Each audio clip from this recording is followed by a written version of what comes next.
Hi, this is Fab News. We are in Tokyo. Today is 2nd of July 2020.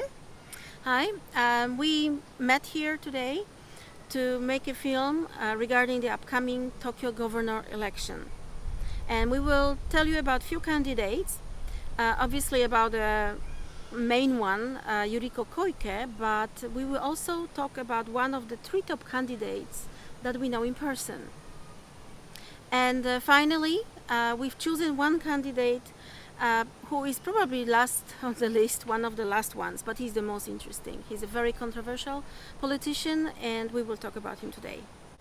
So we are now in front of Tokyo Metropolitan Government Building, a so-called Tocho in Tokyo, in the place called Shinjuku.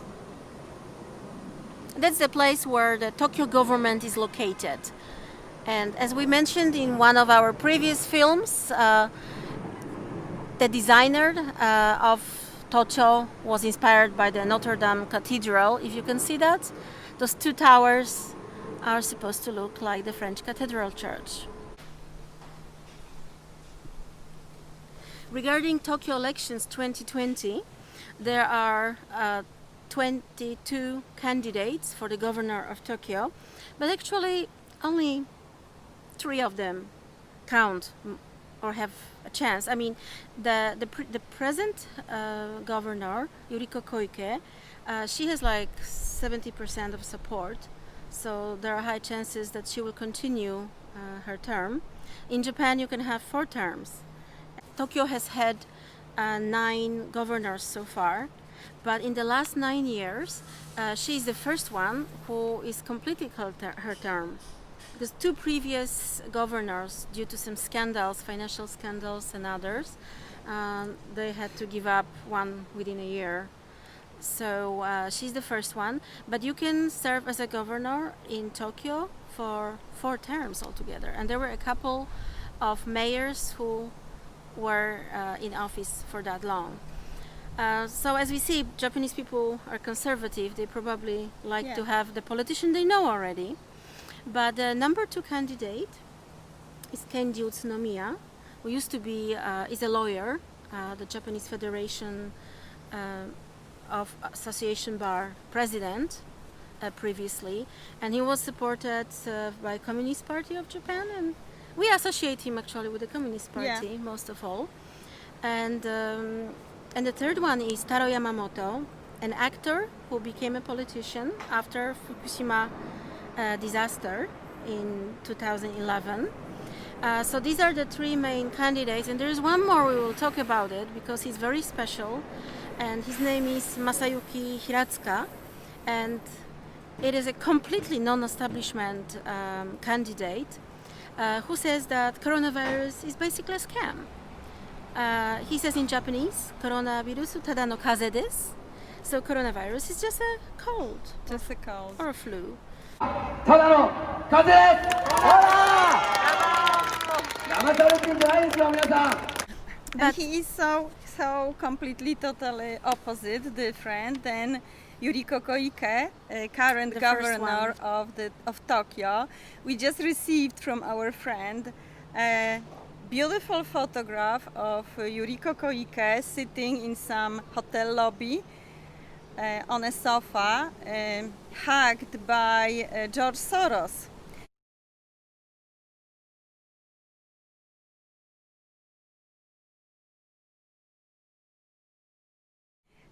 Both smiling. So this is George Soros' protégé, completely different than all other candidates, I hope. Well, it's very disappointing. You know, she's a maverick because she comes from LDP, from the party that governs Japan. But when she in 2016, when she filed for the governor position, her party didn't support her. They supported someone else, another candidate who lost. Well, now they are supporting her because she's a winner. But she was a TV presenter, and she was not in politics. She changed parties a lot. And you know, this is why I'm surprised. Like, she was not actually the favorite candidate of LDP. So how come that she is with Soros? Because we obviously would assume that LDP candidates have close ties. Because With those maybe figures. Soros doesn't only have friends in USA and supporting Antifa and supporting BLM. Maybe Soros is also supporting Japan as well. I mean, definitely he is. Of course he is. All these movements in Tokyo. Like in Poland, Soros is funding a foundation of the name of Stefan Batory, and this foundation is established to introduce democracy into Poland. So this is a sign from Soros that he thinks we don't have democracy in Poland, which I would agree. Where do we have it? We just had presidential elections, and this presidential elections was a farce. But anyway, let's come back to Tokyo. And let's talk about Tokyo, because you know, Fabi, that my favorite candidate would be Taro Yamamoto, because we know him in person and we know him for years. But what surprised us most of all about this coming election is that all the programs and all the speeches are based on preventing a second wave of coronavirus. Yes, everything is based on coronavirus. And if you are into science, not into media propaganda, you would know that there is no coronavirus pandemic. And why not? Because the test, okay, let's focus on Japan. Yeah. The test Japan uses, PCR test, was invented by Kari Mullis, a Nobel Prize winner, and he unfortunately died very conveniently last summer. But he said clearly that this test is not for diagnostic purposes. It's solely for research purposes, which means do not use it to detect virus. Yes, and I disagree with media saying that in some countries we discovered that we have 80% false positives. I say it's 100% false results. Positive or negative is 100% false. And the inventor of this method, because this method was not called PCR test, this was called by the inventor, by Nobel Prize winner, a scientist, was called PCR method. It was not called PCR test, because Virus it's test. not testing anything, it's preparing material for multiplying material, genetic material, and this is it. By the way, not only COVID-19 is being diagnosed by this false test, also HIV test, the third final test, and if you become a patient, they will diagnose you with this test each time you see a doctor to check levels of CD4 cells and so-called viral load. But also other diseases, so-called virus diseases, are diagnosed with a test that is completely inadequate. And but let's talk about the election. So the whole election programs are based on this test. On the Virus. on the virus, on the false premise of the pandemic. And of course, also Olympics. So there's a difference between the candidates is the way they address the so-called crisis and the Olympic Games. Yeah. So just to tell you very shortly how they look at it. So the one, Yuriko Koike, the current mayor, who has 70% of support of the society, she postponed elections. She postponed Olympic Games to till the next year. And that would cost, the additional cost for postponing this Olympics would be 2.8 billion US dollars, or in yen, 300 billion Japanese yen. This is 1/3 of the budget of the savings that Tokyo has. And actually the budget of Tokyo, the savings, is $8.8 billion. And all this money has been spent by her. And I wonder what she spent this money on, because this lady is mostly famous for the 3C slogan. Actually, she's very genius. She's the one who came up with the Cool Bees slogan. This is her specialty. She creates good slogans. You know Cool Bees? Cool Bees, cool business. So she was the one that came up with this slogan that means to save the air conditioners I mean, not to run air conditioner in the office all the time and save electricity, they came up with this cool biz project. So meaning that the Japanese businessmen, salarymen can come without tie to the office and without jackets, right, in summertime, so they can save electricity. So she's a slogan woman, and also here she came with these 3 C's. Tokyo citizens should stay in should not stay in closed spaces, right, in a closed area without ventilation. They should avoid close contact to each other. So like not what we're doing right now, like that so-called opposite social distancing, and also avoid crowded spaces, 3 C's.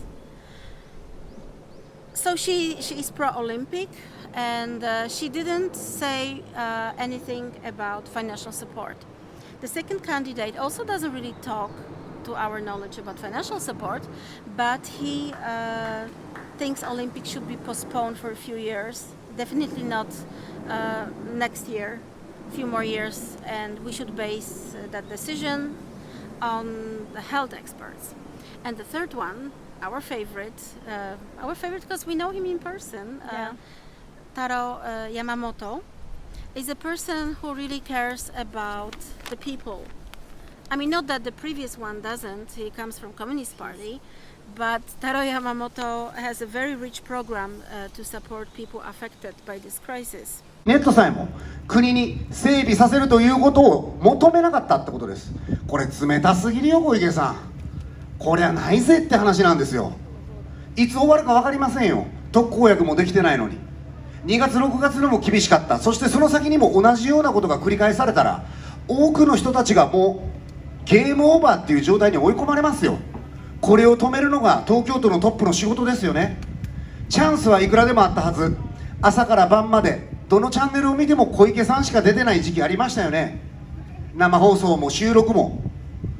そこで彼女が発言したことは密でございますとかソーシャルディスタンスでございますっていうことだけだったんですよね。これありえないですよ。So far we received some support from the country. It was around $1,000. But Taro Yamamoto is stating that for Tokyo it's not enough to receive money from government, but we should also receive money from Tokyo governor. Well, Tokyo has an economy of the size of Mexico, and Tokyo accounts for 1/5 of Japan's economy.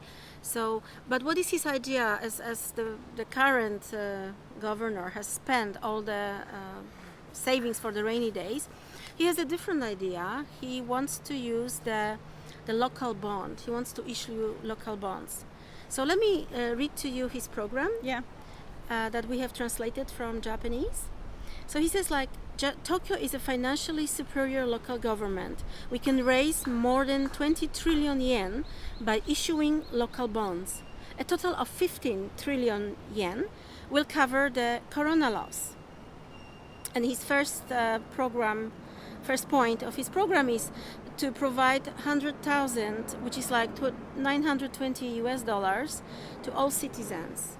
That would only account for 1.5 trillion yen. And he also promises, if he becomes a mayor, he promises 1 year exemption from tuition for all the schools, which really matters, especially for private schools and universities. Yeah. Because most of the young people here in Japan have to pay, or their parents pay. It's very difficult to get to the governmental university, although it's not free. It's still not free. So number 3, compensation for the difference between this year's business and last year income. Taro is proposing to compensate the difference, the loss businesses acquired this year, and in order to prevent hospitals from bankruptcy, especially little clinics and small hospitals, he suggests to compensate for the decrease in revenue compared to the previous year in the case of disaster. So it's he wants to treat hospitals as the time of disaster.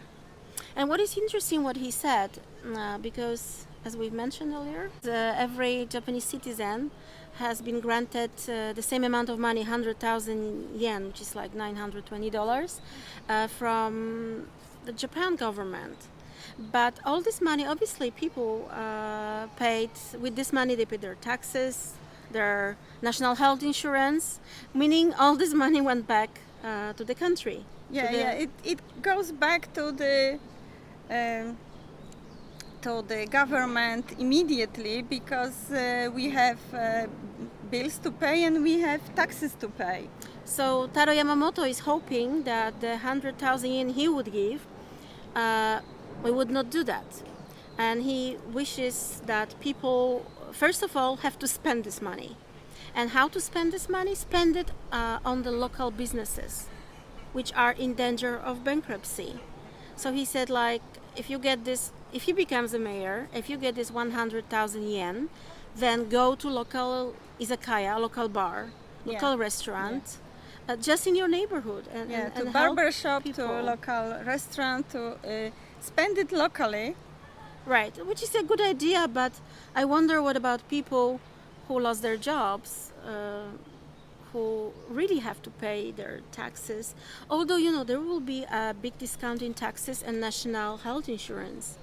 I got mine, and I didn't apply for deduction yet, because actually me and my husband, we're running tourist company, and we haven't had any jobs since the beginning of March. So, but even before applying for any deduction, our insurance is, I would say, 5 times lower than last year without that. So they are doing some jobs, but it's not good enough. Especially that, as we say, the pandemic itself is a very questionable thing. And also, in case of the second and third wave of coronavirus, which they are anticipating already, Taro Yamamoto wants to grant 100,000 again to the citizens. As he said, because the natural economical law has been disturbed, that the people who create consumption are giving jobs. So now, if we don't proceed with consumption, meaning people are losing jobs, right? People are losing businesses.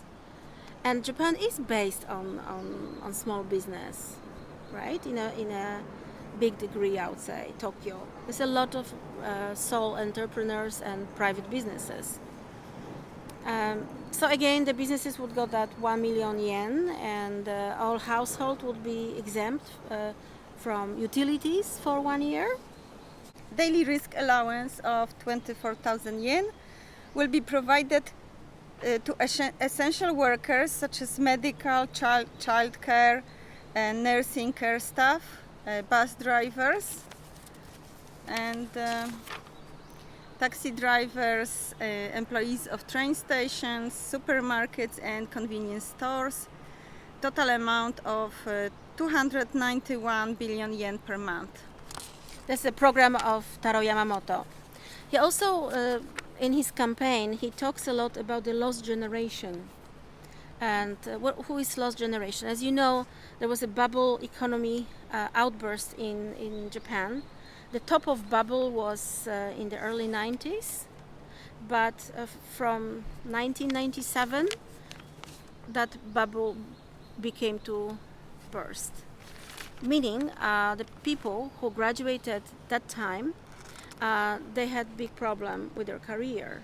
So that lost generation are people who are today at the age of 35 to 45. Taro Yamamoto himself is 45, so he calls himself Lost generation. A lost generation. And these people, very often, they cannot have those lucrative contracts of a full-time job. So they live with their parents who are in their 70s or even 80s.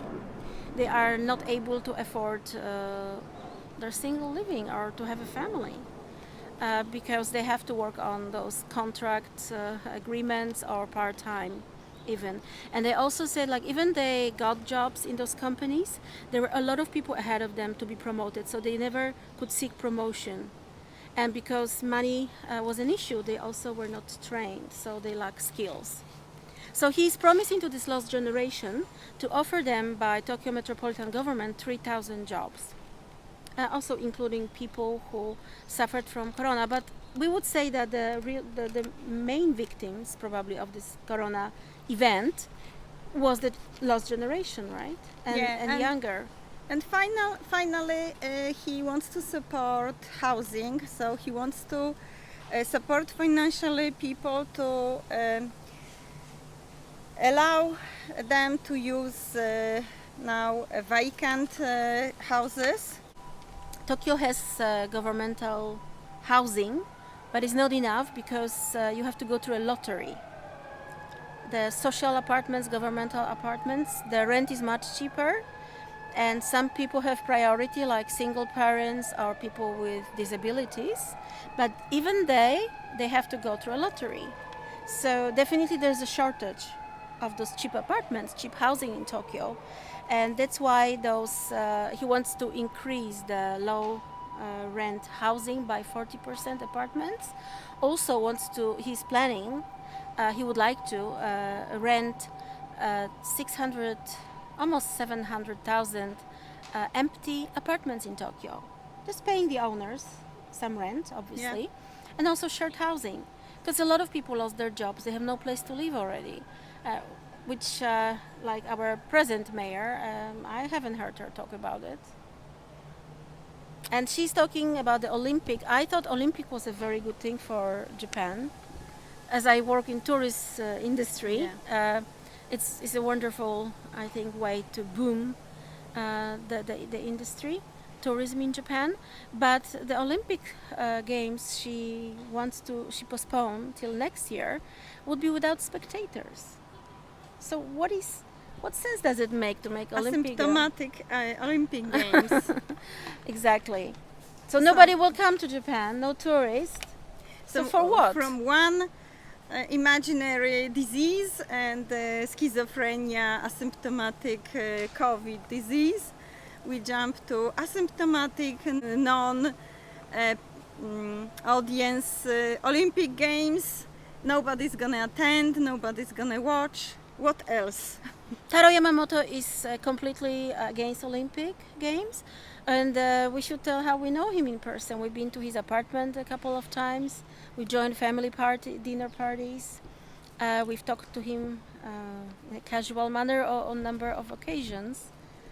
And he wants to cancel Olympics, but he's been wanting to do that since the nuclear disaster. He thinks Japan has more urgent issues to attend than Olympic Games, which in general don't bring any money.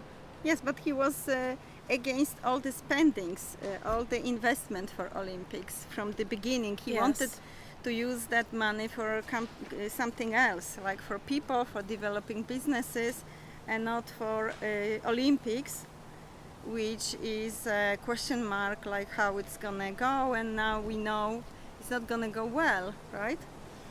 Yeah, I mean, Yuriko Koike, the current mayor, she stresses that she didn't want to build any new facilities. She was in favor of utilizing the existing facilities, which is great, but I don't think it makes any sense of her program. And it's very sad to hear that most of Tokyotis are in favor of her. And one thing about our favorite candidate, which is a bit disappointing, is that he believes in this corona scam. I'm not a conspiracy theorist, and I am following science, right? According to Stanford University scientists, the mortality rate of COVID-19 is 0.1%, exactly as much as it is in the US in case of flu, right?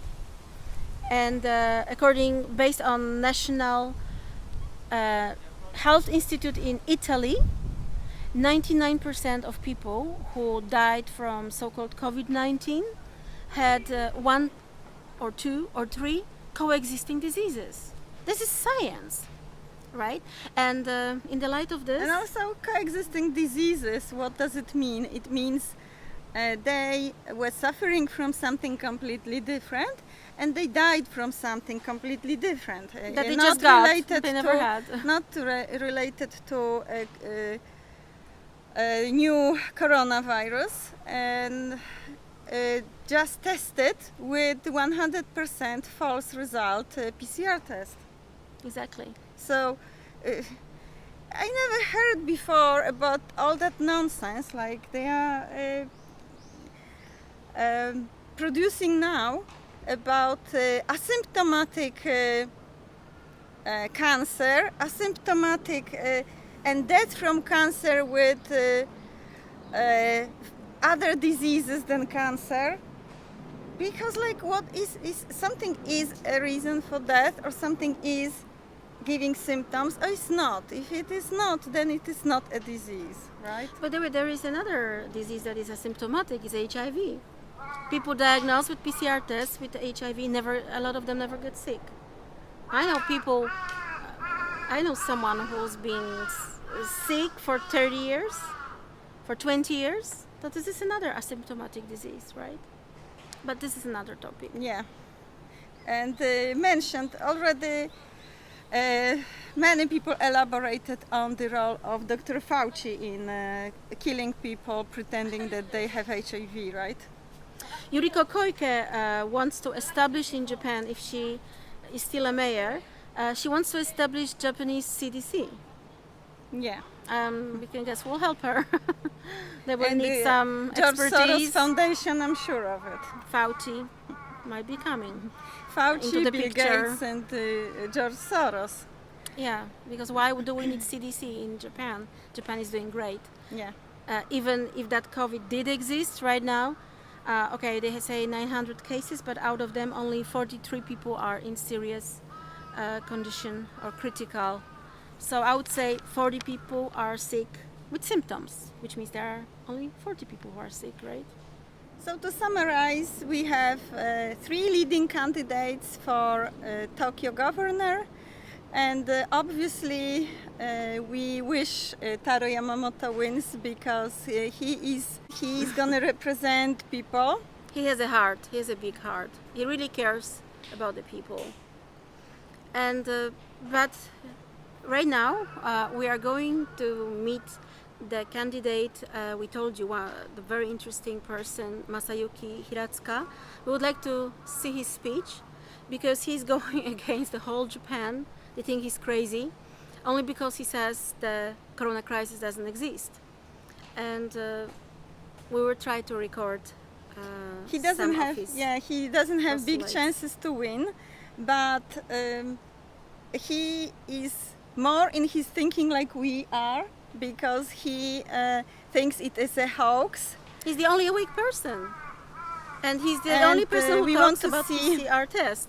He is the one. One awakened Japanese, because like we see 99% Japanese really believe it, wearing masks and scared on daily basis. It's totally insane what is happening. Nobody is sick. Right. So all the best. We're gonna go and watch this awaken Japanese candidate for Tokyo governor. We will see. Maybe we can make another a movie about him. We will put some video after the finishing, so you can have a look at and listen to him. Thank you for watching. Bye bye. Thank you very much. Bye.